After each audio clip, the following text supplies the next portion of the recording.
political leaders. Wala na rin po yung ating mga bureaucrats na nakipag-ugnayan. No, ito po itong corruption na nangyayari po na ito po syndicated na, highly organized crime. Kung ang nakikita nyo, akala nyo yung mga contractor lang ang may sala. Hindi po yan.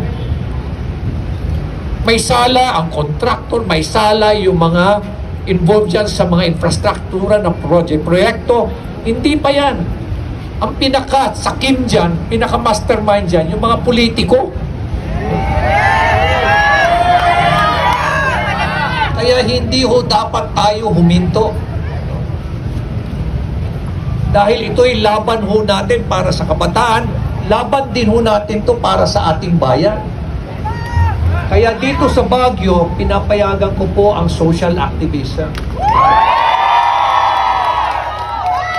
Because this is the only way we will be able to change the world. Sabi ko nga it does not take one to have a title, to have a position, to have influence, to have fame, to have money. All you have to do is have that courage to change the world. And you are practically doing it now. And thanks to our young people. So I hope po na itong pakikipaglaban natin hindi lang ito matatapos lang ng ganito-ganito lang. I hope po na may translate po to sa isang sitwasyon na mamimili tayo ng leader. Dahil at the end of the day, ang problema ho sa Pilipino, hindi ho tayo marunong mamili ng mga leaders natin. Pinakitaan lang ho tayo ng pera, nasisira na ho yung diskarte natin. Tandaan ho ninyo, masarap ang pera. Yan ho yung battle cry ho ng mga korap na politiko. Napakasarap ng posisyon, napakasarap ng power, napakasarap ng pera. Wag ho nating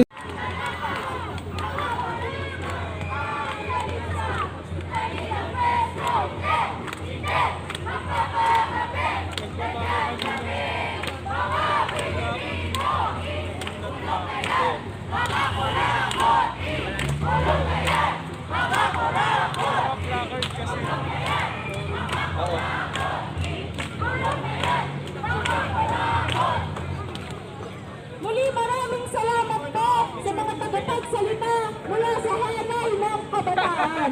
At tama nga po ang binabanggit mula sa Baguio, sa Benguet, sa iba't ibang bako ng Cordillera naglalamihan ang mga flood control projects. Ngunit ni Katiting, hindi na nila nagbanta ang narito. Naglupaylay ang puhunan at kalakal. Nasarap ang lahat na. character demolition and assassination. Kami pa ang pinalabas na kami yung corrupt and cases were filed against us. And surprisingly, it was even used against us during this election. Only to find out, nalaman ko pala na February pa lang, na-dismiss na yung kaso, pero July nilabas. Na-dismiss na pala yung mga kaso. Ganyan katindi ang impluensya nitong mga korap na politiko na to. Na kaya nilang sirain kung kakalabanin mo sila. Pero hindi ho dapat tayo pumayag. No? Sobra na. Wala nang katapusan yung kanilang kasakiman. Kaya naman, ako'y natutuwa because this is an effort, for good governance at sa effort nato laban sa corruption, we're doing this for our young generation. At ako'y natutuwa dahil nakikita ko ngayon, ang mga kabataan ngayon ay gumagalaw. And I hope na dapat wag lang itong kampanya, itong krusada na ito, hindi dapat matapos lang ng 6 na buwan, isang taon.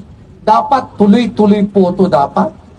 Hanggang tumino ang ating mga political leaders. Ganun na rin po yung ating mga bureaucrats na nakipag-ugnayan. No, itong corruption na nangyayari po na ito po ay syndicated na, highly organized crime. Kung ang nakikita nyo, akala nyo yung mga contractor lang ang may sala. Hindi po yan.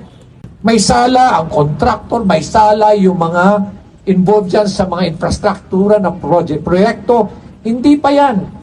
Ang pinaka-sakim dyan, pinaka-mastermind dyan, yung mga politiko. Kaya hindi ho dapat tayo huminto. Dahil ito'y laban ho natin para sa kabataan, laban din ho natin to para sa ating bayan. Kaya dito sa Baguio, pinapayagan ko po ang social activism. Because this is the only way we will be able to change the world. Sabi ko nga it does not take one to have a title, to have a position, to have influence, to have fame, to have money. All you have to do is have that courage to change the world. And you are practically doing it now. And thanks to our young people.